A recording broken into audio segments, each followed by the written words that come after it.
달빛 아래 사연 한수 채널 구독자 여러분, 오늘도 시청해주셔서 감사합니다. 행복하고 즐거운 시간 되시길 바라며 오늘의 사연 시작하겠습니다. 한여름 오후 2시 강원도 최전방 수색대대. 아스팔트 위로 아지랑이가 피어오르는 자결하는 더위 속에서 군용 트럭 한 대가 부대 정문 앞에 멈춰섰습니다. 트럭 뒤편에서 내린 신임 장교는 깔끔하게 다린 전투복을 입고 있었지만 그 눈빛만큼은 어딘가 깊고 무거워 보였어요. 진이솔 소위 26살의 젊은 여군 장교가 드디어 자신이 그토록 원했던 최전방 부대에 첫 발을 디딘 순간이었습니다. 이솔은 천천히 주변을 둘러봤어요. 철조망 너머로 보이는 북한 산맥들, 곳곳에 설치된 감시 카메라와 경계 장비들이 이곳이 얼마나 긴장감 넘치는 최전방인지를 여실히 보여주고 있었죠. 하지만 이솔에게는 오히려 이런 환경이 편안하게 느껴졌습니다. 적어도 여기서는 자신의 실력과 노력만으로 평가받을 수 있을 거라고 믿었거든요. 그동안 따라다녔던 무거운 짐들을 모두 벗어던지고 순수하게 군인 진이솔로만 살아갈 수 있을 거라는 기대감이 가슴속에서 조용히 타오르고 있었어요. 행정반 사무실에서 전입 절차를 밟는 동안 몇몇 선임 장교들이 호기심 어린 시선으로 이솔을 바라봤습니다. 어디서 오셨습니까? 전 부대는 어디였어요? 가족분들은 어떻게 되세요? 같은 질문들이 자연스럽게 쏟아져 나왔지만 이솔은 한결같이 침착한 목소리로 정보병과 간부 후보생 출신입니다. 라고만 대답했어요. 더 이상의 개인적인 이야기는 절대 꺼내지 않았죠. 그럴 때마다 질문한 장교들은 뭔가 아쉬운 표정을 지었지만 이솔은 의연하게 필요한 서류 작업에만 집중했습니다. 하지만 작전 참모실에서는 벌써부터 이상한 소문들이 돌기 시작하고 있었어요. 한 참모가 다른 참모에게 귓속말로 조용히 전했습니다. 저 신임 소위 성이 진씨라던데 혹시 그 진 대장하고 관련 있는 거 아닐까? 설마 합참의장 딸이 우리 부대에 왔다고? 아니야, 그럴 리가 있겠어? 그런 집 딸이 왜 최전방까지 와? 이런 추측들이 부대 안 곳곳에서 수군거리며 조용히 퍼져나가고 있었죠. 소대장 유정우 중위는 이런 소문들을 들을 때마다 눈살을 찌푸렸어요. 군대에서 출신 성분이나 배경으로 사람을 미리 판단하는 건 옳지 않다고 생각했거든요. 하지만 작전과 백상호 대위는 생각이 달랐습니다. 백 대위는 동료 장교들 앞에서 노골적으로 자신의 속내를 드러냈어요. 엄마 백으로 들어온 애 맞지? 실력은 글쎄다. 뭐 책상에서 서류나 정리하겠지. 그의 목소리에는 견제 의식과 함께 은근한 조롱이 뚜렷하게 섞여 있었습니다. 이솔은 이런 시선들을 온몸으로 느끼면서도 묵묵히 자신의 일에 집중했어요. 첫날부터 새벽 5시에 일어나 체력 단련을 하고 정보 분석 업무에 매달렸죠. 동료들이 휴식을 취할 때도 홀로 작전실에 남아 적정 분석 자료를 꼼꼼히 검토했습니다. 실력으로만 인정받고 싶다는 마음이 간절했거든요. 며칠이 지나고 부대에 예고 없는 특별한 방문객들이 찾아왔습니다. 국회 국방위원회 시찰단이 현장 점검을 위해 헬기를 타고 온 것이었어요. 부대 전체가 긴장감에 휩싸였죠. 이솔도 다른 장교들과 함께 평상시 복장 그대로 부대 앞 광장에 정렬해 인사를 준비하고 있었습니다. 그때 시찰단 중 가장 목소리가 큰 송기문 국회의원이 줄지어 선 장교들을 훑어보다가 이솔에게 시선을 고정했어요. 그리고는 모든 사람들이 들을 수 있을 만큼 큰 목소리로 말했습니다. 아니, 이 친구가 진소희야? 송 의원의 목소리에는 노골적인 비아냥거림이 섞여 있었어요. 엄마가 합참의장이라며 넌 왜 그 모양이냐? 그 순간 현장의 공기가 얼어붙었습니다. 하지만 송 의원은 멈추지 않았어요. 엄마가 대장이면 넌 벌써 중령은 해야지. 하하. 그의 웃음소리만이 정적을 깨뜨리며 울려 퍼졌죠. 현장에 있던 수십 명의 간부와 병사들 사이로 무거운 침묵이 흘렀습니다. 누구도 함께 웃지 않았어요. 단지 고개를 돌리거나 시선을 피하며 당황스러워할 뿐이었죠. 이솔은 그 모든 시선과 조롱을 온몸으로 받아내며 아무 말 없이 바른 자세로 경례만 했습니다. 하지만 바로 그 순간부터 진이솔은 완전히 외롭고 차가운 전장 속으로 던져지게 됐어요. 송기문 의원의 조롱이 있었던 그날 밤, 이솔은 홀로 내무반에 앉아 창밖을 바라봤습니다. 달빛이 철조망 사이로 스며들어 복잡한 그림자를 만들어내고 있었어요. 그 모습이 마치 자신의 마음속 상황과 닮아 있다는 생각이 들었죠. 아무리 숨기려 해도 결국 드러나고 많은 정체성 그리고 그것이 만들어내는 무수한 편견의 그물들 말입니다. 다음 날부터 부대 분위기가 미묘하게 변하기 시작했어요. 백상우 대위는 부하 장교들과 대화할 때마다 슬쩍슬쩍 이솔에 대한 이야기를 흘렸습니다. 이번에 정보장교로 들어온 소희, 그 대장 딸 맞다더라. 역시 뭔가 다르긴 하더라고. 그래서 야전 훈련은 안 하고 책상만 지키려고 하는 거 아닌가?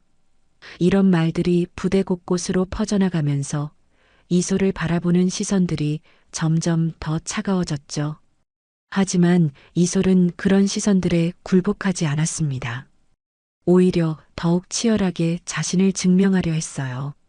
야간 수색 훈련이 있는 날이면 다른 누구보다 먼저 장비를 점검하고 병사들과 똑같이 진을 그 속을 기어갔죠. 여름밤 습기가 가득한 숲속에서 몇 시간씩 매복하며 적 동향을 관찰할 때도 이솔은 부하들보다 한 발짝 더 앞서서 땀을 흘렸습니다. 특히 전술지도 분석에서는 남다른 집중력을 보였어요. 작전실 책상에 머리카락이 젖도록 매달려서 적정 분석 자료를 검토하고 새로운 작전 방안을 제시했죠. 하지만 아이러니하게도 이솔의 제안들은 결제 라인에서 번번이 묵살당했습니다. 소위 의견 참고해서 재검토하겠습니다라는 말만 반복될 뿐 실제로 채택되는 건 거의 없었어요. 한 달이 지난 어느 날 밤 부대에 심각한 사건이 발생했습니다. 야간 유격 훈련 도중 실탄 한 발이 사라진 것이었어요. 실탄 분실은 군에서 가장 중대한 사고 중 하나였죠. 이솔은 우연히 한 병사로부터 이 사실을 전해 듣고 즉시 대응에 나서려 했습니다. 정보장교로서 사건의 전모를 파악하고 신속하게 보고해야 한다고 생각했거든요. 하지만 대대장 이민기 대령은 이솔의 개입을 막아섰어요. 소위가 나서면 문제만 더 커진다. 조용히 내부적으로 처리하자. 이민기 대령의 목소리에는 이솔에 대한 불신이 역력했죠. 마치 이솔이 문제를 키우고 싶어서 나서는 것처럼 여기는 듯 했어요. 이솔은 할 말이 많았지만 결국 물러났습니다. 상급자의 명령에 복종하는 것이 군인의 기본이었으니까요. 하지만 마음속으로는 무언가 잘못되고 있다는 확신이 들었어요. 실탄 분실 사건을 제대로 조사하지 않고 은폐하려는 움직임이 보였거든요. 며칠 뒤 예상했던 일이 벌어졌습니다. 실탄 한 발이 사라졌다는 사실이 상급 부대에 보고되면서 정군에 비상이 걸렸어요. 합참에서도 조사단이 내려올 예정이라는 소식이 들려왔죠. 그런데 이상하게도 이솔이 정보 누출자라는 누명을 뒤집어 쓰게 됐습니다. 백상우 대위가 다른 장교들 앞에서 말했어요. 결국 진소희가 위에 보고한 거 아냐? 부대 일을 외부에 알린 거잖아. 역시 믿을 수 없다니까. 자기 엄마한테 직통으로 연락했을 거야. 이런 의혹들이 사실인 양 퍼져나가면서 이솔은 완전히 고립되기 시작했습니다. 식당에서 식사할 때도, 복도에서 마주칠 때도 동료들의 시선은 차갑기만 했어요. 누구도 이솔과 대화하려 하지 않았죠. 심지어 평소 친근하게 지냈던 하급자들까지도 어색하게 피하기 시작했습니다. 이솔은 점점 더 깊은 외로움 속으로 빠져들어갔어요. 그날 밤, 이솔은 또다시 홀로 창가에 앉아 있었습니다. 자신이 원했던 건 단순했어요. 그저 진이솔이라는 이름으로, 한 명의 군인으로 인정받고 싶었을 뿐이었죠. 하지만 현실은 너무나 잔혹했습니다. 숨기려고 해도 결국 드러나는 출신, 그리고 그것이 만들어내는 끝없는 편견과 의혹들. 이솔은 깊은 한숨을 내쉬며 자신의 처지를 되돌아봤어요. 과연 자신이 원하는 방식으로 군 생활을 계속할 수 있을까 하는 회의감이 밀려왔습니다. 실탄 분실 사건으로 인한 소동이 일주일째 계속되는 가운데 이솔은 매일 밤 깊은 고민에 빠져 있었습니다. 동료들의 차가운 시선과 끊임없는 의혹의 눈초리를 견디는 것이 점점 더 힘들어졌어요. 아침에 일어나서 부대로 향하는 발걸음이 무거워질 때마다 이솔은 자신이 정말 이곳에서 계속 버틸 수 있을지 의문이 들었죠. 그런 어느 날 새벽, 이솔은 조용히 책상에 앉아 한 장의 서류를 작성하기 시작했습니다. 자대이동 신청서였어요. 펜을 잡은 손이 미묘하게 떨렸지만 이솔은 차분하게 한 글자 한 글자 써내려갔습니다. 개인 사정으로 인한 자대이동을 신청합니다라는 간단한 사유만 적었죠. 더 자세한 이유는 쓰고 싶지 않았어요. 그런 이유들을 문서로 남기는 것조차 자존심이 허락하지 않았거든요. 며칠 뒤 이솔은 조용히 작전 참모실을 찾아갔습니다. 유정우 중위가 업무를 보고 있을 때였어요. 이솔은 망설임 없이 책상 위에 자대이동 신청서를 올려놓았죠.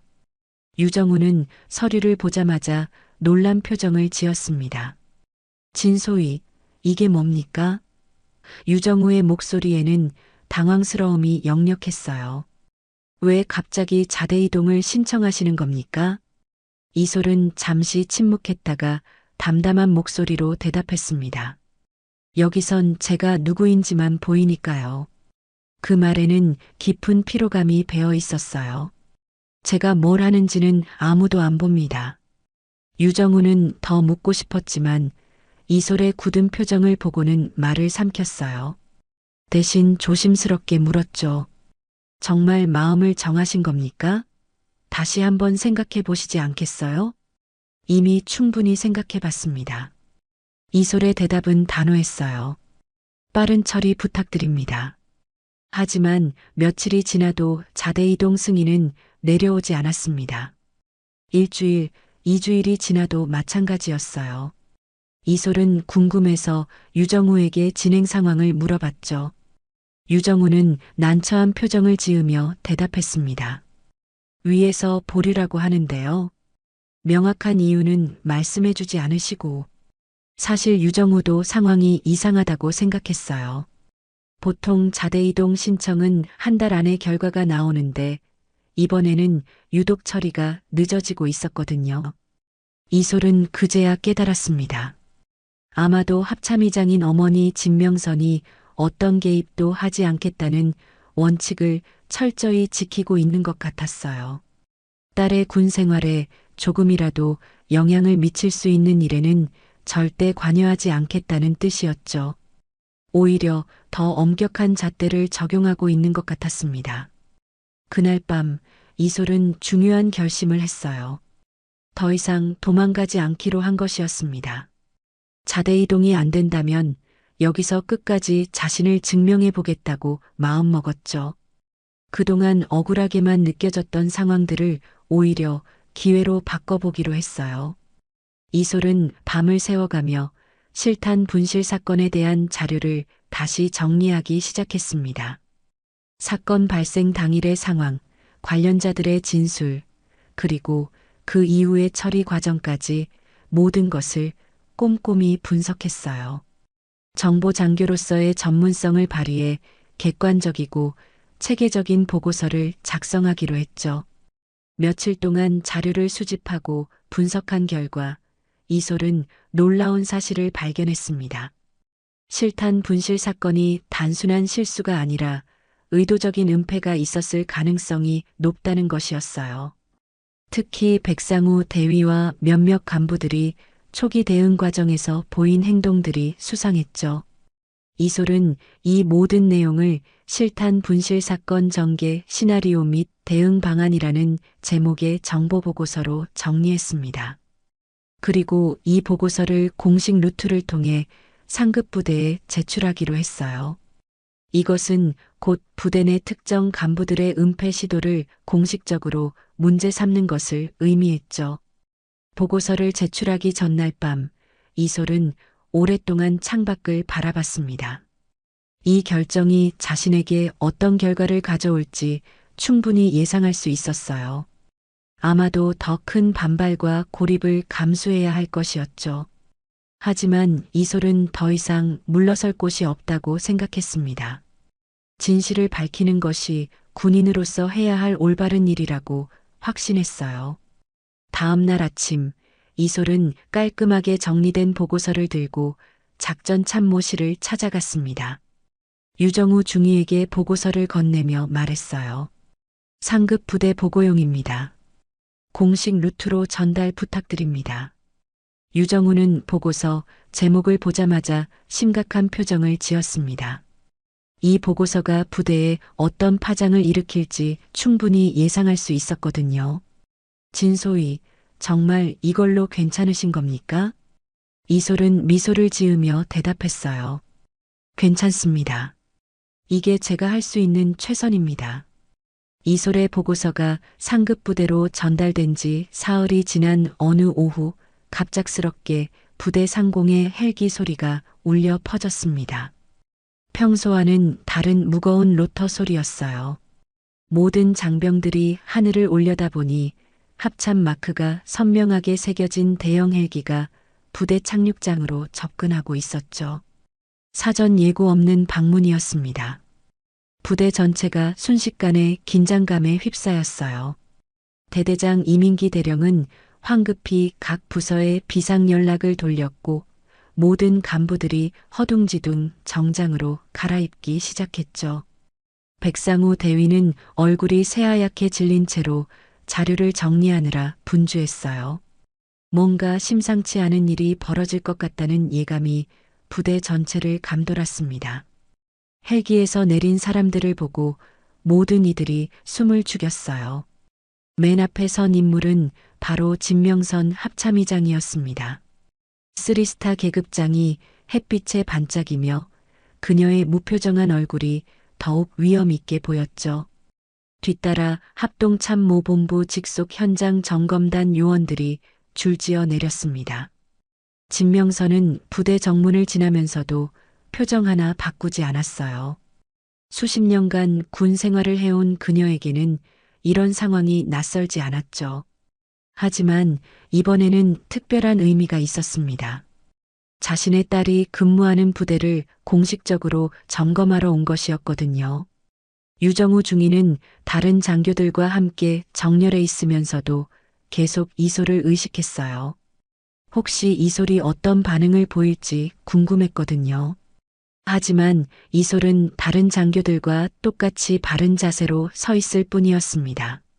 얼굴에는 어떤 감정도 드러나지 않았어요. 유정우는 혼잣말처럼 작게 중얼거렸습니다. 진소희, 설마. 하지만 그 말을 끝까지 하지는 못했어요. 상황이 너무나 명확해 보였거든요.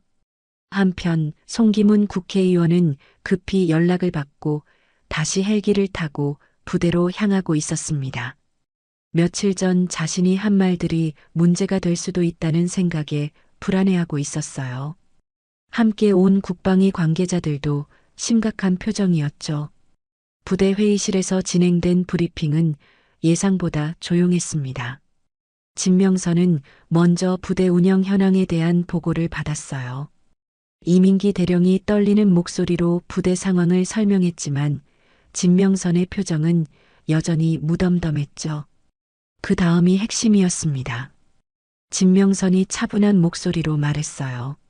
최근 이 부대에서 발생한 실탄 분실 사건에 대해 보고받겠습니다. 이민기 대령은 식은땀을 흘리며 준비해온 자료를 펼쳤습니다.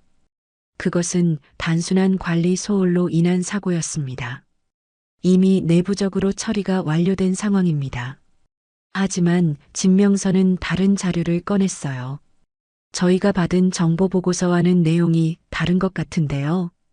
그녀가 들고 있는 것은 바로 이솔이 작성한 보고서였습니다. 회의실 안의 공기가 얼어붙었어요. 백상우 대위는 목이 바짝 마른 채로 이솔을 힐끗 쳐다봤죠. 이제야 누가 그 보고서를 작성했는지 확실해졌거든요. 이때 송기문 의원이 부랴부랴 회의실로 들어왔습니다. 그는 진명선을 보자마자 어색한 미소를 지으며 인사했어요. 아, 대장님 갑작스럽게 오시다니. 진명선은 송 의원을 잠깐 바라본 뒤 다시 회의 자료에 집중했습니다. 그리고는 모든 참석자들을 차례로 바라보며 말했어요. 부대 밖으로 나가서 공식 브리핑을 하겠습니다. 모든 간부와 병사들이 들을 수 있도록 하십시오. 이민기 대령은 당황했지만 명령에 따를 수밖에 없었어요. 곧 부대 전체가 광장에 모였습니다. 수백 명의 장병들이 숨을 죽이고 지켜보는 가운데 진명선이 단상에 올라섰죠. 그녀는 마이크를 잡고 첫 마디를 시작했습니다. 군은 위에서 부르면 내려보는 조직이 아닙니다. 그 말에 모든 이들이 집중했어요. 아래에서 올라오는 정직함이 쌓여야 무너지지 않습니다. 진명선의 목소리는 부대 전체에 울려 퍼졌습니다. 이솔은 다른 장교들과 함께 정렬에 서 있으면서도 가슴이 뛰는 것을 느꼈어요. 어머니의 목소리였지만 동시에 한 명의 군 지휘관이 말하는 무게 있는 발언이었죠. 오늘 이 자리에 온 것은 특별한 이유가 있습니다. 진명선이 계속 말했어요. 진실을 밝히고 싶어하는 용기 있는 군인이 있었기 때문입니다. 그 순간 모든 시선이 이솔에게 향했지만 진명선은 끝까지 딸의 이름을 직접 언급하지 않았습니다. 대신 사실만을 차분하게 전달했어요. 진명선은 단상에서 한 장의 문서를 꺼내 들었습니다. 부대 전체가 고요한 가운데 그녀의 목소리만이 확성기를 통해 울려 퍼졌어요. 지난주 제출된 정보 보고서를 토대로 실탄 분실 사건의 실제 경위를 말씀드리겠습니다. 진명선은 이솔의 이름을 단 한 번도 언급하지 않았습니다. 하지만 모든 이들이 그 보고서를 누가 작성했는지 알고 있었어요. 그녀는 차분하고 정확한 목소리로 사건의 전모를 낭독하기 시작했죠. 실탄 분실 신고 접수 시각은 지난달 15일 오후 11시 30분이었습니다. 하지만 실제 분실 시점은 그보다 6시간 이른 오후 5시 30분으로 추정됩니다. 진명선의 말에 이민기 대령의 얼굴이 점점 굳어졌어요. 즉, 6시간 동안 은폐 시도가 있었다는 것입니다. 백상우 대위는 식은땀을 흘리며 주변을 둘러봤습니다. 다른 장교들도 긴장한 표정으로 진명선의 말을 듣고 있었어요. 모든 이들이 이 상황의 심각성을 깨닫고 있었죠. 더욱 심각한 것은 초기 신고를 담당했던 정보 장교의 대응 시도가 상급자에 의해 제지됐다는 점입니다. 진명선이 계속 말했어요. 이민기 대령은 해당 장교에게 소위가 나서면 문제만 커진다며 조사를 중단하도록 지시했습니다. 이민기 대령은 이제 완전히 창백해진 얼굴로 서 있었어요. 자신의 발언이 그대로 공개되고 있다는 사실에 충격을 받았죠. 어떻게 그런 내용까지 정확히 파악됐는지 이해할 수 없었습니다. 또한 백상우 대위는 해당 장교를 정보 누출자로 몰아가며 부대 내 여론을 조작하려 시도했습니다. 진명선의 목소리는 여전히 차분했지만 그 내용은 충격적이었어요. 상급 부대 보고는 해당 장교가 한 것이 아니라 정상적인 보고, 체계를 통해 이뤄진 것입니다. 백상우 대위는 다리가 후들거리는 것을 느꼈습니다. 자신이 그동안 이솔에게 씌운 누명들이 모두 거짓이었다는 것이 공개적으로 밝혀지고 있었거든요. 주변 동료들의 시선이 따가웠어요. 송기문 의원은 더욱 당황스러웠습니다. 진명선이 다음 문장을 읽어 내려갔기 때문이에요. 국회 국방위원회 송기문 의원은 지난달 시찰 당시 해당 장교에게 엄마가 합참의장이라며 넌 왜 그 모양이냐는 부적절한 발언을 했습니다. 그 순간 부대 전체에 웅성거림이 일었어요. 수백 명의 장병들이 송 의원을 바라봤죠. 송 의원은 얼굴이 붉어지며 변명하려 했지만 진명선은 계속해서 문서를 읽어나갔습니다. 이러한 일련의 행위들은 개별 장교의 인격과 명예를 훼손했을 뿐만 아니라 부대 기강과 군기를 해쳤습니다. 진명선의 목소리에는 분노가 섞여 있었어요. 특히 국회의원의 발언은 군 간부에 대한 명백한 모독으로 간주됩니다. 이솔은 정렬 대형에서 꼿꼿하게 서 있었지만 마음속으로는 복잡한 감정이 휘몰아치고 있었어요. 그동안 혼자 감당해야 했던 억울함과 외로움이 이렇게 공개적으로 해결되고 있다는 것이 믿기지 않았죠. 진명선은 문서를 접으며 마지막 말을 했습니다. 이 모든 내용은 합참 직보로 상급 부대에 전달되며 관련자들에 대한 징계 절차가 진행될 예정입니다. 모든 이들의 얼굴이 새하얘졌어요. 이민기 대령은 자신의 군 경력이 끝날 수도 있다는 생각에 절망했고 백상우 대위는 전속이나 강등을 각오해야 했죠.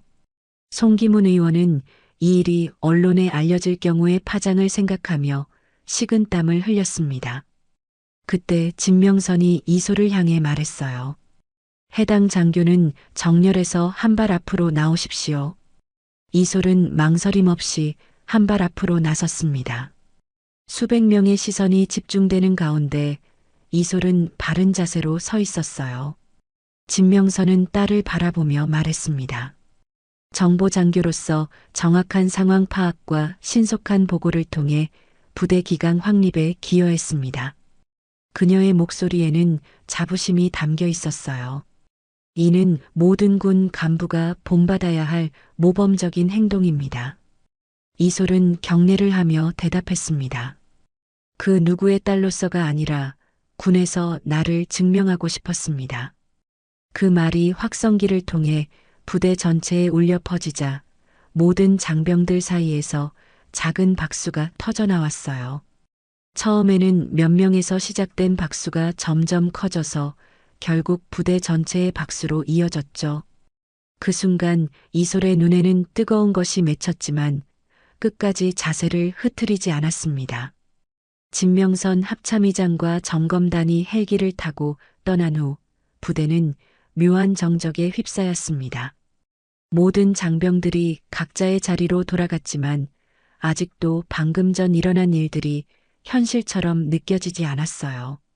특히 이솔에 대한 시선들이 완전히 바뀌었다는 것을 누구나 느낄 수 있었죠. 저녁 무렵부터 하늘에 먹구름이 몰려들기 시작했습니다. 여름 장마의 전조였어요. 습한 공기가 부대 전체를 감쌌고 멀리서 천둥 소리가 들려오기 시작했죠. 이솔은 혼자 내무반에 앉아 창밖을 바라보고 있었습니다. 오늘 하루 동안 벌어진 일들을 차근차근 정리하려고 했지만 아직도 모든 것이 꿈같이 느껴졌어요. 오후 8시경 본격적으로 비가 내리기 시작했습니다. 처음에는 보슬보슬 내리던 비가 점점 세져서 곧 억수같이 쏟아지기 시작했어요. 빗소리가 점점 커지면서 부대 전체가 빗소리로 가득 찼죠. 이솔은 잠시 내무반을 나와 복도 창문을 열었습니다. 시원한 빗바람이 얼굴에 스며들면서 그동안 쌓였던 답답함이 조금씩 풀리는 것 같았어요. 운동장이 빗물에 젖어가는 모습을 바라보며 이솔은 깊은 숨을 들이쉬었습니다. 그런데 운동장 한복판에서 움직이는 그림자를 발견했어요. 자세히 보니 누군가가 빗속에서 무언가를 정리하고 있었습니다. 더 가까이 다가가서 보니 낮에 급하게 치워둔 훈련 장비들을 제대로 정리하고 있는 사람의 모습이 보였어요. 이솔은 우산도 쓰지 않고 운동장으로 나갔습니다. 빗물이 머리카락과 옷을 적시기 시작했지만 개의치 않았어요. 그동안 혼자서 견뎌온 시간들을 생각하며 이제야 정말로 숨을 쉴 수 있을 것 같았거든요. 운동장에서 장비를 정리하던 사람을 보니 유정우 중이었습니다.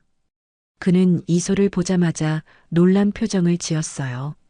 진소희, 왜 이런 비에 나오셨어요? 중이님도 나와 계시잖아요. 이솔이 미소를 지으며 대답했습니다.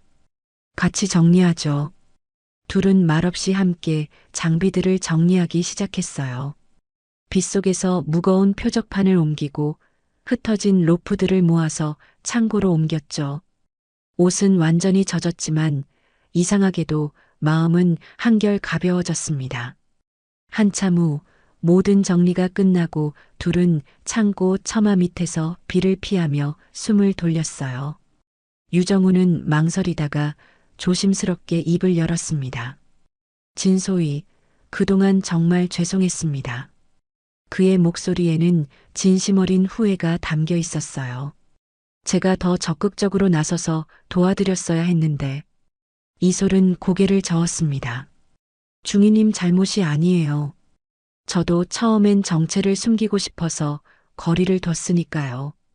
하지만 그래도 선임으로서. 유정우가 말을 이어가려 했지만 이솔이 손을 들어 막았어요. 이제 괜찮습니다. 모든 게 정리됐으니까요. 유정우는 잠시 망설이다가 진심 어린 표정으로 말했습니다. 진소희, 저는 정말 존경합니다. 그 어려운 상황에서도 끝까지 자신의 길을 지켜내시는 모습을 보고 많이 배웠어요. 그 말에 이솔의 가슴이 뜨거워졌습니다. 그동안 아무도 자신의 노력을 알아주지 않는다고 생각했는데 적어도 한 사람은 지켜보고 있었다는 것이 감사했어요. 그리고 유정우가 주저하며 계속 말했습니다. 앞으로는 진소희가 아니라 그냥 이솔로 불러도 될까요? 물론 공식적인 자리에서는 계급으로 부르겠지만요. 이솔은 깜짝 놀랐습니다. 그동안 누구도 자신을 그냥 이름으로 불러주지 않았거든요. 항상 진 대장 딸 아니면 합참의장 관련자로만 인식됐었죠. 정말요? 이솔의 목소리에는 기쁨이 섞여 있었어요. 네, 정말입니다. 이솔 소위님. 유정우가 웃으며 대답했습니다. 그때 비가 조금 그쳤습니다. 두 사람은 창고에서 나와 운동장 한가운데에 섰어요. 유정우가 먼저 바른 자세로 경례를 했습니다.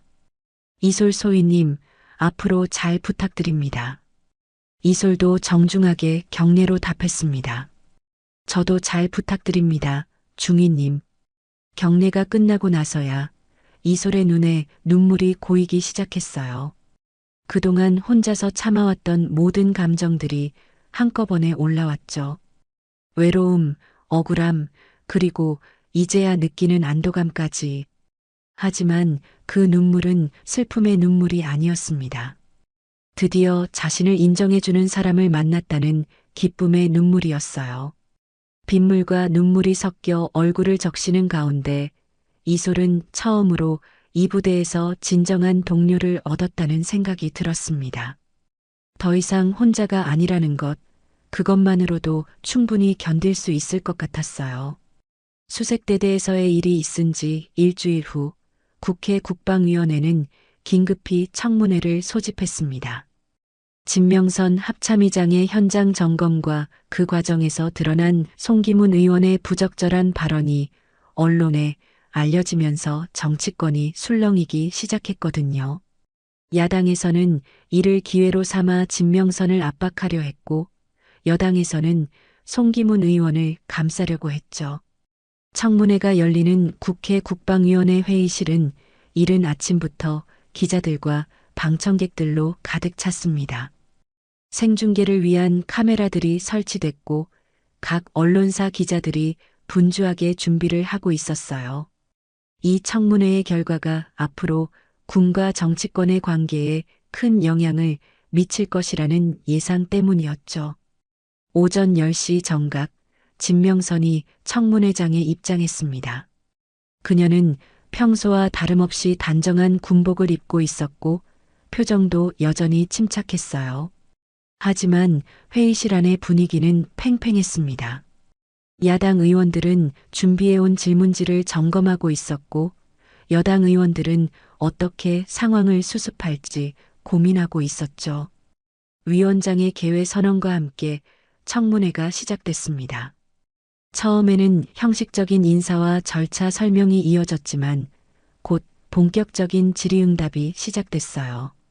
야당의 김민호 의원이 첫 번째 질문자로 나섰습니다. 합참의장님, 이번 수색대대 현장 점검은 사전 계획된 것이었습니까? 아니면 갑작스럽게 결정된 것입니까? 진명선은 차분하게 대답했어요. 정기적인 현장 점검 계획에 따른 것이었습니다. 다만 구체적인 일정은 보안상 사전 공개하지 않았습니다. 그런데 하필 그 부대가 의장님 따님이 근무하는 곳이었다는 것은 우연의 일치인가요? 김 의원의 질문은 점점 날카로워졌어요. 해당 부대는 최전방 수색대대로서 중요한 전략적 위치에 있습니다. 점검 대상 선정은 순전히 작전상 필요에 의한 것이었습니다. 진명선의 답변은 여전히 침착했죠. 이번에는 같은 당의 다른 의원이 질문에 나섰습니다. 그렇다면 송기문 의원의 발언에 대해서는 어떻게 생각하십니까? 혹시 개인적인 감정이 개입된 것은 아닙니까? 회의실 안이 조용해졌습니다. 모든 이들이 진명선의 답변을 기다리고 있었어요. 송기문 의원은 뒷자리에 앉아서 불안한 표정으로 지켜보고 있었죠. 진명선은 잠시 생각하는 듯 하다가 입을 열었습니다. 송 의원의 발언은 개별군 간부에 대한 명백한 모독이었습니다. 이는 개인적인 문제가 아니라 군 기강과 직결된 사안입니다. 하지만 일부에서는 의장님이 딸을 감싸기 위해 과도하게 대응한 것 아니냐는 지적도 있습니다. 야당 의원들의 공격이 계속됐어요. 진명선의 목소리가 한층 단호해졌습니다. 감싼 것이 아닙니다. 그녀는 정면을 응시하며 또렷하게 말했어요. 단지 진실이 뭉개지는 것을 두고 볼 수 없었습니다. 그 순간 회의실 안에 정적이 흘렀습니다. 진명선의 말에는 확고한 신념이 담겨 있었고 그 진정성이 모든 사람들에게 전해졌어요. 생중계를 통해 이 장면을 지켜보던 국민들도 숨을 죽이고 들었죠. 군은 계급과 서열로 움직이는 조직입니다. 진명선이 계속 말했어요. 하지만 그것이 진실을 외면하는 이유가 될 수는 없습니다. 오히려 더 정직해야 하고 더 공정해야 합니다. 야당 의원들은 예상하지 못한 진명선의 당당한 태도에 당황했습니다. 개인적인 이익을 위해 권력을 남용했다고 몰아붙이려던 계획이 오히려 역효과를 낳고 있었거든요. 그렇다면 앞으로도 이런 식으로 현장에 직접 개입하실 겁니까? 또 다른 의원이 질문했어요. 필요하다면 언제든지 그럴 것입니다. 진명선의 답변은 주저함이 없었어요. 군 지휘관의 가장 중요한 역할은 부하들이 올바른 길을 갈 수 있도록 보장하는 것입니다. 이때 여당의 한 의원이 송기문 의원을 감싸려고 질문했습니다. 송 의원의 발언도 나름대로 군에 대한 관심에서 나온 것 아닙니까? 진명선은 단호하게 고개를 저었습니다. 군 간부 개인의 가족관계를 조롱하는 것이 군에 대한 관심이라고 할 수는 없습니다. 이는 명백한 인격 모독입니다. 청문회가 2시간 넘게 계속되는 동안 진명선은 한 번도 흔들리지 않았습니다. 오히려 질문할수록 그녀의 소신과 원칙이 더욱 분명하게 드러났어요. 마지막 질문에서 야당 간사가 물었습니다. 그렇다면 의장님은 이번 일을 후회하지 않으신다는 말씀입니까? 진명선은 잠시 생각하더니 미소를 지으며 대답했어요. 오히려 자랑스럽습니다. 진실을 말할 용기를 가진 부하가 있다는 것이, 그리고 그런 부하를 지켜줄 수 있었다는 것이 말입니다. 청문회가 끝나고 기자들이 일제히 질문을 쏟아냈지만 진명선은 오늘 할 말은 모두 했습니다라고만 답했어요. 하지만 그녀의 마지막 말 이게 진짜 리더다라는 반응이 SNS와 온라인 커뮤니티에서 폭발적으로 퍼져나갔습니다. 그날 저녁 뉴스에서는 진명선의 발언이 메인으로 다뤄졌고 국민들의 반응은 압도적으로 긍정적이었어요. 드디어 제대로 된 군 지휘관을 봤다. 이런 사람이 우리 군을 이끌어야 한다는 댓글들이 쏟아져 나왔죠. 청문회가 끝난 지 한 달 후 수색대대에는 완전히 다른 분위기가 자리 잡고 있었습니다. 이솔에 대한 동료들의 시선이 완전히 바뀌었어요. 더 이상 합참의장의 딸이 아니라 진이솔 소위로 인정받고 있었죠. 백상우 대위는 타부대로 전속됐고 이민기 대령도 보직 해임 후 예편 절차를 밟고 있었습니다. 이솔은 이제 자신의 정체를 숨기지 않기로 마음먹었어요.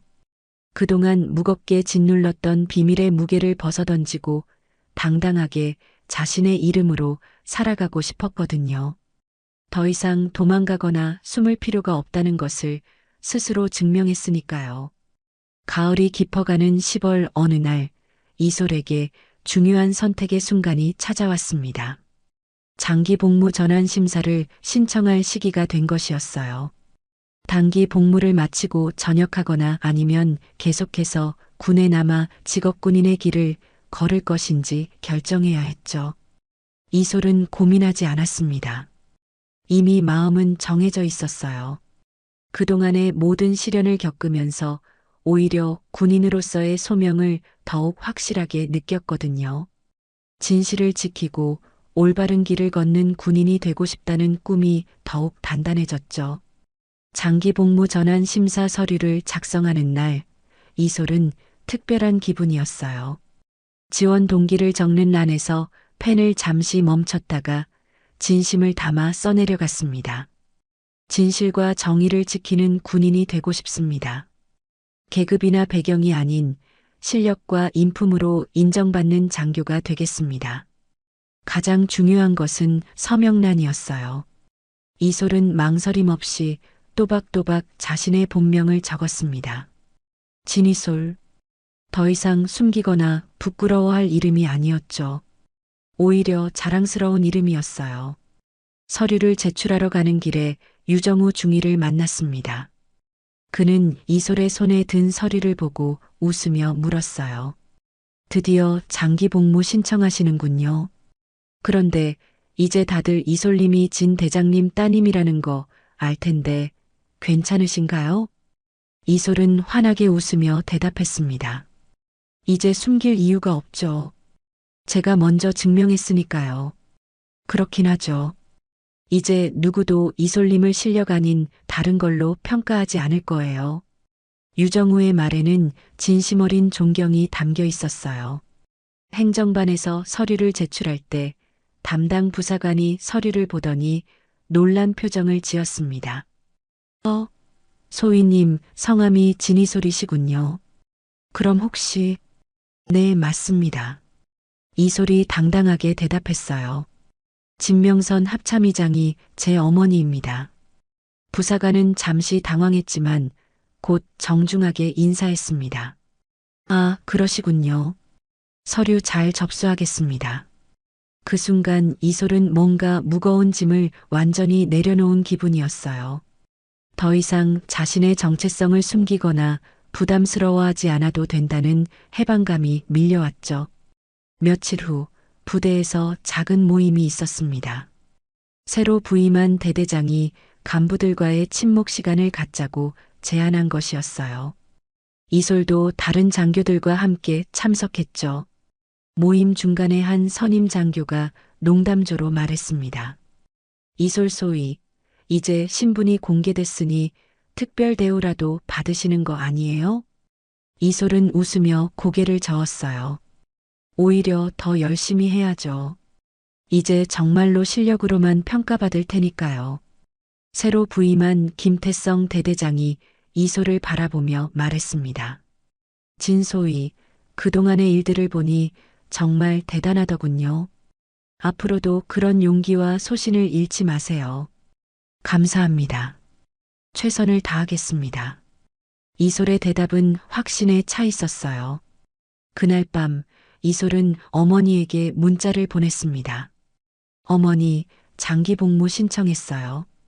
이제 정말로 제 이름으로 시작하려고 합니다. 얼마 후 진명선에게서 답장이 왔어요.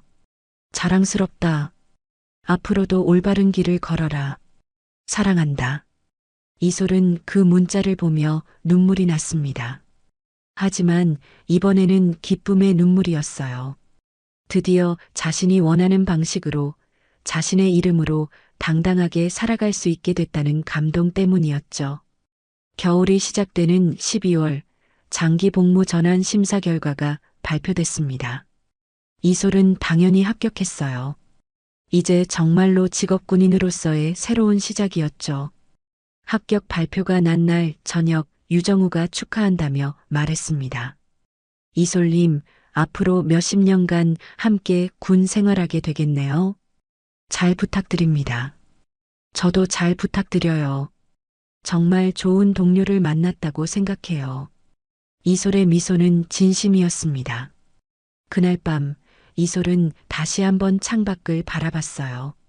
하지만 이번에는 답답함이나 외로움이 아니라 희망과 기대감이 가슴을 채우고 있었죠.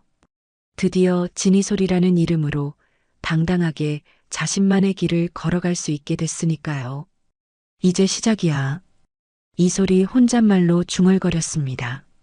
그 말 속에는 과거의 모든 시련을 이겨낸 자신감과 앞으로 펼쳐질 미래에 대한 확신이 담겨 있었어요. 진이솔은 더 이상 숨지 않을 것입니다. 당당하게 자신의 이름으로 살아갈 것이었죠.